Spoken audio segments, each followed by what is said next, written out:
Welcome to the Q Podcast. Q is about conversation. If we're really concerned about ending poverty, we've got to be more concerned about creating justice. Our cultural products as Christians need to both defy and resonate with the culture. And God's doing amazing things. His church is expanding, his church is growing. It's not what's the purpose of my life, it's what is the purpose that's been assigned.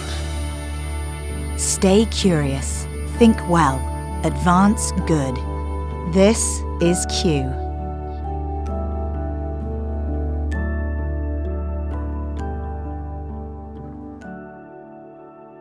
I watched my mother become herself. I watched my mother come alive. I watched her discover her gifts. I watched her eyes sparkle when she returned from a meeting or a trip. I listened to her bubbling over with passion about what she was reading or what she was learning. And as I watched her, I promised that I would follow this new example that she was leaving for me.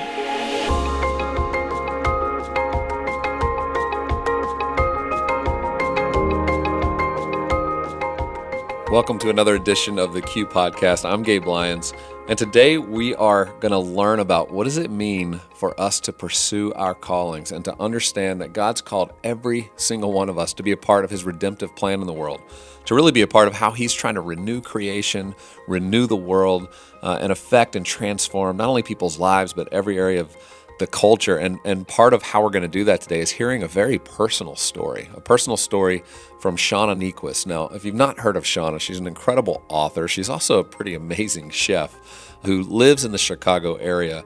But many of you probably have heard of her father. And if you haven't heard of Shauna, you've certainly heard of Bill Hybels, who's the lead pastor, the founding church planting pastor of Willow Creek Community Church, a church that has grown over the last 35 years into a church that's touched so many people's lives. It's shaped the way many think about even the purpose of church in terms of really being the first to welcome seekers and to use that kind of language and say we really care about those who aren't that churched, having an opportunity to experience the truth of God's word in an environment that they could enjoy and could be appealing at a moment when many were rejecting church. And Shauna grew up in this environment. So she's somebody who's always had parents that were pioneering. They were people who were pursuing the calling God had put on their heart. And Bill is known for that. He's known for his incredible leadership ability and the way in which he's been able to impact so many people by pursuing the thing God put in his heart. Now, what's interesting, as you hear this talk by Shauna, she's actually reflecting back on her relationship with her mom and some things that she learned and just kind of picked up throughout her life that her and her mom have now been able to reflect on. You see, Shauna's mother, Lynn, is somebody who you would just assume as the wife of Bill was pursuing her calling, was living it out, was fully fulfilled and enjoying it, even as she was raising children and a part of this large church that so many were looking to and saw as influential in really the evangelical church movement. And yet what Shauna reveals is a side to the quietness and the side nobody would see in the lights or on the stage about how her family actually was experiencing those moments. And it's actually really impacting to hear Shauna talk about what she learned from her mother. And in fact, this talk is called What I Learned from My Mother. It's an 18-minute talk where we're going to get to kind of go behind the scenes and see what was it like growing up in that home and what were some of the conversations that weren't able to happen between Shauna and her mom until Shauna reached adulthood. I think you're going to find this incredibly encouraging. If you're somebody listening, think about your own relationship with your mother. Think about how that relationship has encouraged you. And think about even sending this episode to them so that they can listen to it and just see how a relationship like this over many, many years can still flourish and bring about incredible truths and authenticity. So let's listen in to Shauna Niequest with What I Learned from My Mother. I don't talk about my parents very often, mostly because they have kind of their own public lives, and I want to be respectful of that. But Rebecca asked me to specifically several months ago, and she said, there's this part of your family's life that I've heard you talk about around the dinner table when we spend time together, and I think it's an important story. She said, I want you to tell just this cozy, tiny little group of women in New York City in November. And I said, for you and for this tiny, tiny little group of women, I will do that. And then she said, also another place, slightly less tiny. So here we are, because my friend asked me. But I'm so thankful for my parents. And what I want to talk about today is I want to talk about the legacy that they've given to me and the journey that I got to go on as I have followed along in their journey. So I'm going to tell you about what my mother taught me. Everybody knows those kids who peak like in middle school or high school or college. My mom is 62 years old. I'm sure she's super thrilled that I just told you all that. She's 62. She has never been more alive.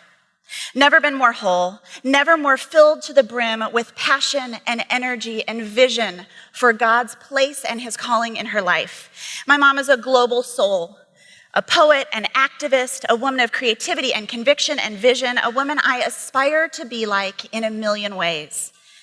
Over the years, she's been a social worker, a flutist, a stay-at-home mom, a writer, an editor, an oil painter, a potter, a world traveler, a contemplative, and a volunteer global ministry leader.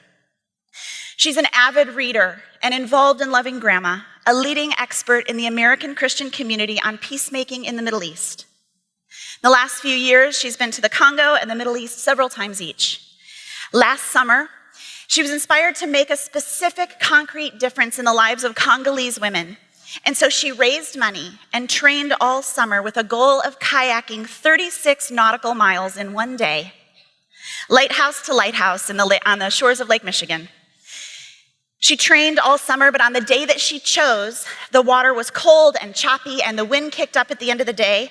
At the halfway point, her partner gave up. Her partner was 25. My mom continued until at the 32-mile mark, my dad said, I have to pull you out of the water. He was following her in the boat, and the waves were so big that he couldn't see her in between the waves. It was dark, and he said, we have to pull you out. And she said no. And if you know her, that's exactly what she would say in that situation. He eventually persuaded her. He got her in the boat, and then when the sun rose the next morning, she finished 4 more miles. She loves to arrange flowers. She loves to paint with her grandsons, my sons. She loves to travel to the darkest places on earth and bring their stories back home to us. Before all that, though, before she was all of those things, she was a sensitive, introverted girl born in Michigan in the 1950s, raised in a very traditional church environment, one that valued niceness above all else. Also fear of God and fear of hell, but more than anything, niceness. My mom, then Lynn Berry, married my dad, Bill Hybels, when they were 22. Together, they started a church called Willow Creek when they were 23. And when they were 24, I was born. Surprise! My dad was a business major turned Bible major turned seminary dropout. My mom was a social work major, and together they dreamed of a church that was truly creative and truly holistic, that spoke a new language for a new generation.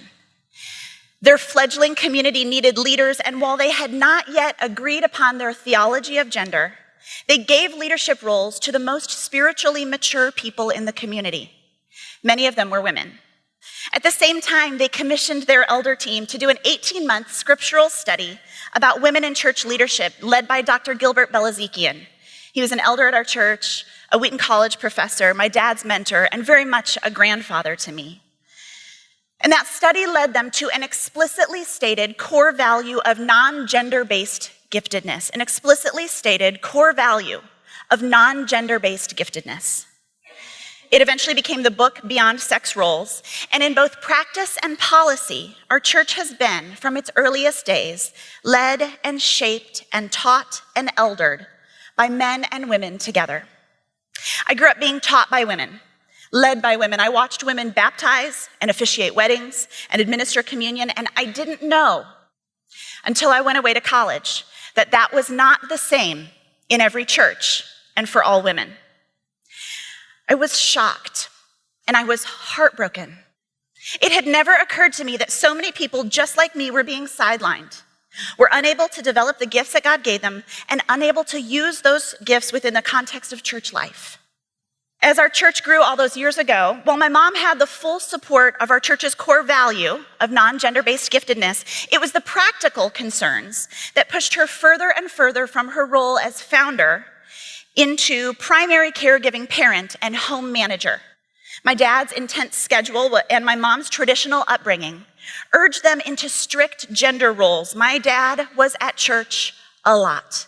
My mom was at home always. She was an excellent caregiver, an attentive and gentle mother, a loving parent, but in her own words, she was not happy. We had a good mom, but we did not have a happy one. 17 years after she became a pastor's wife, she walked into a counselor's office and said, "I don't have any idea who I am anymore. Something serious has to change." This is what she says about it in her own words. "What's so sad is that when women fail to take their lives seriously, no one wins. Our kids didn't win. They got a conscientious, devoted mother who picked up after them and made sure they got their homework done. They got a mother who adored them, prayed for them, always wanted the best for them, but they didn't have a happy mother. They didn't get a fun mother. They didn't get to see up close and personal a woman fully alive in God." She says, "My son needed to see that, but even more, my daughter needed to see that. She needed to see me operating out of strength and passion, and I couldn't give her that. If I had to do it over, I would not have waited so long to find my passions, my voice, and my vocation. I would not have robbed my daughter of the model of an authentically alive woman." Because most women that I know are really good at giving, and we should be good at giving. We follow in the way of a Savior who gave himself for the world. But Jesus didn't give indiscriminately. He didn't give people everything they wanted. He knew his calling from the Father. He knew the unique shape of the redemptive gift that he was called to give to the world. I believe that too many women give themselves away, bits and pieces, indiscriminately for years and years. And then they never have the time or the energy to discern their unique calling from God. They never have the time or the energy to play the redemptive role that they're gifted and impassioned to play. The result, then, is a lot of good-hearted, devout Christian women who are exhausted and simultaneously depressed. Little by little, my mom began to look inside of herself, to consider for the first time in almost 20 years what it was she really loved, what she was made to do. Through trial and error, through counseling, through prayer and friendship and hard work, she rediscovered the gifts and the passions that drew her to social work and to church planting so many years ago. She began to serve with our urban partners in the city of Chicago, took trips to Latin America, and what she found is that she felt more alive in a squalid shanty town in Mexico, passing out canned peaches to barefoot, beautiful children than she did in the affluent suburbs that we lived in. She found that her gifts, the way God made her, were about helping people in need, not administrating carpool schedules.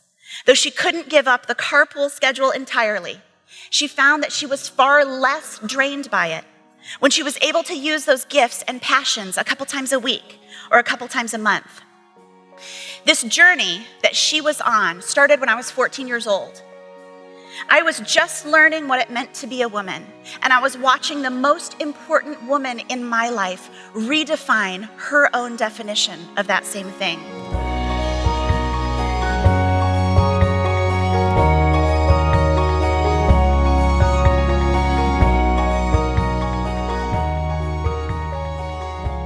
Well, I hope you're enjoying listening to Shauna's story, where she's just revealed really her mom starting to awaken to her calling as an adult. And I've been through this experience myself, where my wife, Rebecca, who, as I was pursuing my calling as the husband, and she was playing the role of taking care of the children and trying to be the supportive wife, realizing that actually wasn't all that she was made for, that was so much more. And I know as a husband, sometimes we just run off because the world sort of caters to men going after their passions and their callings. But sometimes we don't pause long enough to stop and go, well, wait, God's made every single one of us in his image, and he wants each of us to experience that kind of flourishing.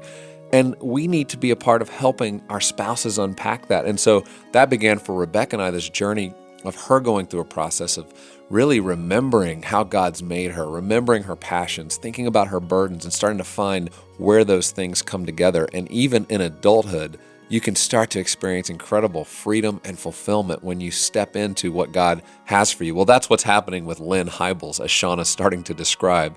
And it doesn't matter what your age is. It doesn't matter how much time you have to devote to it. She's starting to reveal that, look, just giving a little bit of energy, a little bit of time to the thing God's put in your heart starts to create so much freedom and starts to give you this understanding of the way God's economy works and how he wants to use all of us as partners with him in his efforts to renew the world. And so let's continue to listen in to the conclusion of this talk. And then at the end, I'm going to ask you a few questions about ways in which you can go pursue thinking about this for yourself. So let's listen in now.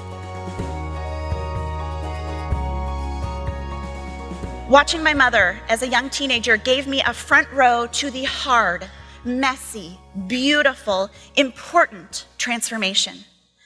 I watched my mother become herself. I watched my mother come alive. I watched her discover her gifts. I watched her eyes sparkle when she returned from a meeting or a trip. I listened to her bubbling over with passion about what she was reading or what she was learning. And as I watched her, I promised that I would follow this new example that she was leaving for me, to pay attention to my own gifts and passions. The life I was seeing in her for the first time was so inspiring to me, and I wanted to follow that journey. Because for all those years, it wasn't narrow theological boundaries that kept my mom from pursuing her gifts and passions. Essentially, it was logistics.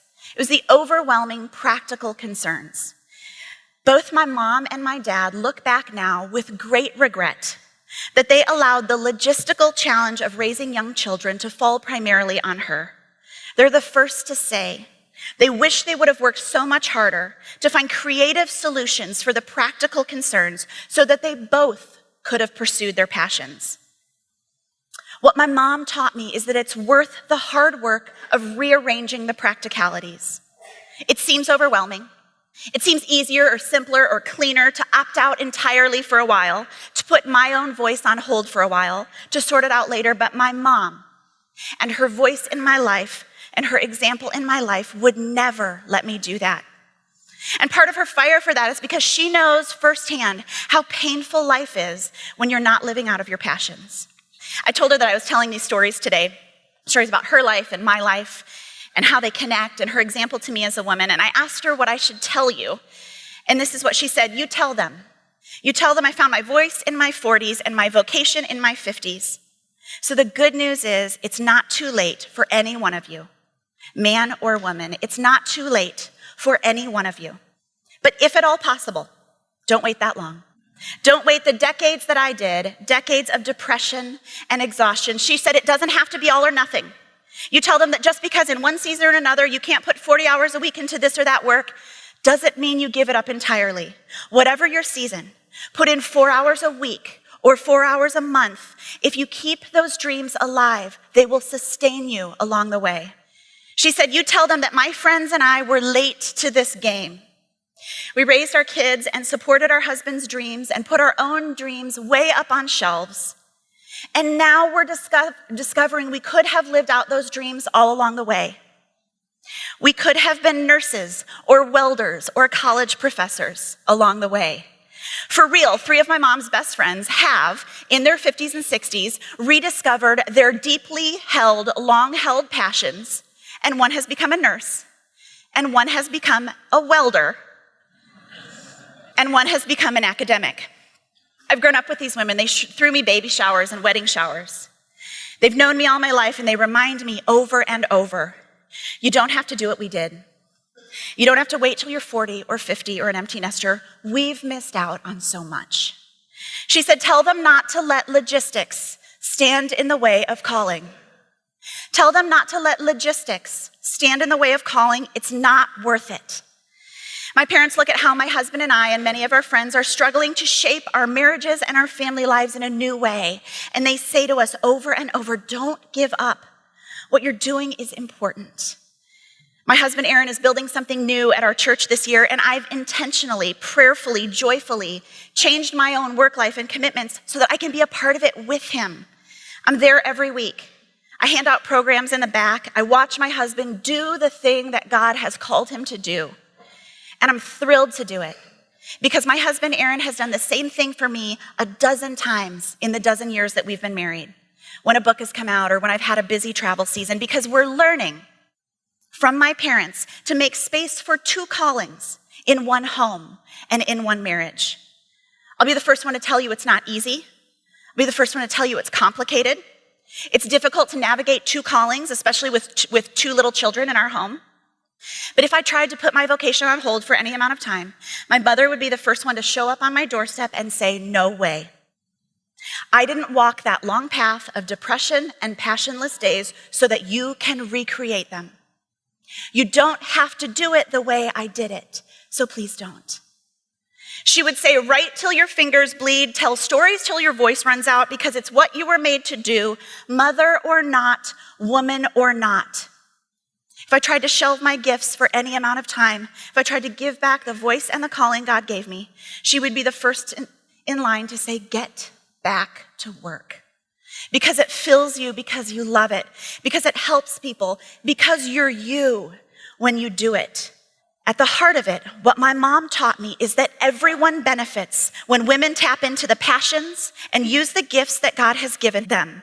The church benefits, families benefit, marriages benefit, businesses and nonprofits benefit. Everyone wins when women discover and live out of the gifts and the passions that God gave them. And this isn't only about gender. This is about calling for men and for women. Every one of us has been created by the hands of a holy God on purpose and for a purpose. You've been called to do something to shape the world that we live in. And there's not a person in this room who's too old or too young. There's not a person in this room who's too poor or too privileged. It doesn't matter what you've done or what you haven't done, what you messed up along the way. You've been called and created, every one of us, by a holy God, and this world needs you. It's about so much more than gender. I understand the temptation to sit on the sidelines of your own life because the logistics are complicated. We have a 2-year-old who just learned how to take off his own diaper. I understand complicated. I understand wanting to throw away your calling because you're scared out of your mind, because people might think you're crazy, or because you might be afraid you'll never live up to your parents' legacy. For example, maybe you've had a whole career in one direction, but you feel your heart pulling in another. Maybe you feel alone or scared or like you don't have what you need to start, but what are we going to do? What option do we have? Are we going to leave the world changing and the kingdom building to the people who don't have logistical challenges? Are we going to leave those things to the people who aren't scared, to the people who are perfectly prepared? There aren't any of those people. If we left the world changing and the storytelling and the songwriting and the movement making to the sure, the perfect, the never afraid, none of it would happen. Maybe today you are as depressed and hopeless as my mom was all those years ago, and it's hard to believe that your life could change. Your life can change. It's what my mother taught me. If you live a life of radical and honest prayer, if you allow yourself to be led by God's Spirit, no matter how far from home and familiarity it takes you, you won't ever have to worry about what you want to be when you grow up. Because you'll be too busy living a life of passion and daring, a celebration of createdness and calling, a love song to the God who made you on purpose and for a purpose, the God who created you from dust, who offers you to the world an offering of healing and of love. That's what my mother taught me. What a cool story to hear Shauna describe her mother in such respectful terms, but these authentic ways of understanding that we can find calling no matter what age we are. And Lynn, her mom, has made an incredible difference as a peacemaker, doing so much work around the world now as she stepped into it and experiencing a lot of freedom and leading so many people to it.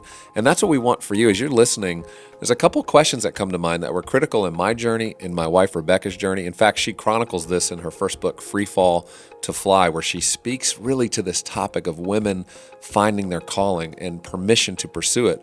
But one of the obvious questions is to say, what are my talents? What are the things God's designed me uniquely to do? Not just skills I've learned, but actually talents. But then also, what are my burdens? You know, what are the things that keep you up at night, or you wake up in the middle of the night and you just can't get it off your mind, or maybe you shed tears over this. Maybe it's a part of your own journey where you've experienced personal suffering and pain. And the reality is, as Christians, we understand God wants to use that and renew it and redeem it to actually help others. And so we get to, as Christians, understand that God's not only making all things new, He's making us new, and He's going to use that pain and brokenness that the enemy meant for harm. He's going to use it for good. So consider for yourself your talents, your burdens, and ask God to reveal to you, where is it that you should step into calling? What's a conversation maybe you can have with a close friend or confidant or a spouse to say, help me discover this? And as you do that at Q, we want to be your partner in thinking about this. There's so many talks online at qideas.org of hearing people who've actually stepped into their calling, no matter what industry it might be. It can be from fashion to politics to teachers in education to those doing incredible social justice work. But you can see all kinds of stories playing out of people who are living into that calling. And that's going to be on full display at our annual conference called Q 2017, April 26 to 28 in Nashville, Tennessee. And we want to invite you to join us. The special rates are still available. If you go online, qideas.org/2017, get registered, bring your friends, bring people together who want to be inspired to consider how is God changing the world through just ordinary people who are stepping into their callings. And we invite you to be with us there. Well, I'm Gabe Lyons. It's been wonderful to get to spend these few minutes with you. And we hope you have a wonderful week as you pursue all that God has for you as you step into your calling.